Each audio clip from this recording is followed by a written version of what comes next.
Tata small cap fund 2018 में launch होता है और तब से लेकर अब तक इस फंड की परफॉर्मेंस बहुत ही शानदार रही है। 3 एंड 5 ईयर्स के on an average annualise returns 28 से 30% रहे हैं और ये इस फेज के अंदर टॉप परफॉर्मिंग फंड रहा है। लेकिन जब 2020 से लेकर अब तक का कंप्लीट बुल फेज देखेंगे तो इस फेज के अंदर इससे भी और बेटर फंड्स रहे, ऑल्दो इसकी फंड की परफॉर्मेंस भी अच्छी रही है। So let's understand the reason कि इसकी परफॉर्मेंस किस तरह से आ रही है एंड सबसे इंपॉर्टेंट कि इस फंड का फ्यूचर कैसा रहने वाला है। सबसे पहले इस फंड के पॉजिटिव पार्ट की बात करते हैं। देखिए 2018 से इस फंड को सिर्फ एक ही फंड मैनेजर संभाल रहे हैं, वो है मिस्टर चंद्र प्रकाश पड़ियार।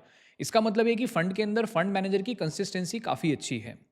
नाउ मिस्टर चंद्र प्रकाश पड़ियार एक small and mid cap specialist हैं और सबसे अच्छी बात यह है कि इनके ऊपर बर्डन कम है। ये सिर्फ एक स्मॉल कैप फंड ही संभालते हैं और इसके साथ में large and mid cap fund संभालते हैं। इन्वेस्टिंग स्टाइल की बात करें तो ये फंडामेंटली ग्रोथ कंपनीज को पिक करने के लिए जाने जाते हैं। ये बेसिकली स्केलेबिलिटी पर बहुत ज़्यादा फोकस करते हैं और कंपनीज को रीजनेबल वैल्यूशंस पर खरीदते हैं। लेकिन सबसे अच्छी बात यह है कि ये कंपनीज को बहुत अर्ली बाय करने के लिए भी जाने जाते हैं। दूसरी खास बात है, इस फंड का एयूएम साइज 11,000 करोड़ के आसपास है, जो कि स्मॉल एंड मिड कैप को संभालने के लिए काफ़ी अच्छा एयूएम है और ये अपनी एग्जीक्यूशंस काफ़ी अच्छे से कर सकते हैं इस एयूएम के साथ में। इसके अलावा अगर इसका पोर्टफोलियो भी चेक करेंगे तो इनके पोर्टफोलियो में यूजुअली हाई ग्रोथ और हाई मार्जिन वाली कंपनीज आपको बहुत ज़्यादा देखने को मिलेगी।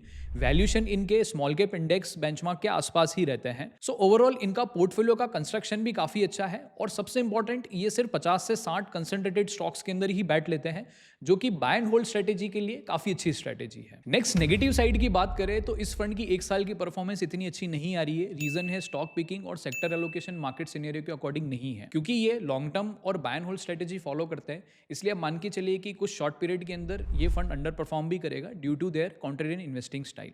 सबसे इंपॉर्टेंट, फंड मैनेजर की स्टॉक पिकिंग का सक्सेस रेट देखा तो पता चला है कि इन्होंने अब तक जितने भी स्टॉक्स लिए हैं उनमें से बहुत सारे स्टॉक्स ने बहुत अच्छे रिटर्न्स बना के दिए। कुछ स्टॉक्स के नॉर्मल परफॉर्मेंस रही है लेकिन कुछ स्टॉक्स फील्ड भी हुए हैं। सो जो pin point stock picking selection वाला है वहाँ पे मैं 3 आउट ऑफ 5 स्टार ही इस फंड को रेट करूँगा। So this fund is a good for long term investment. लेकिन यस, आप अगर ये फंड इन्वेस्ट कर रहे हैं या फिर ये फंड आपके पोर्टफोलियो में है तो आप एक दूसरा फंड भी इस फंड के साथ में अपने पोर्टफोलियो में ऐड जरूर कर सकते हैं।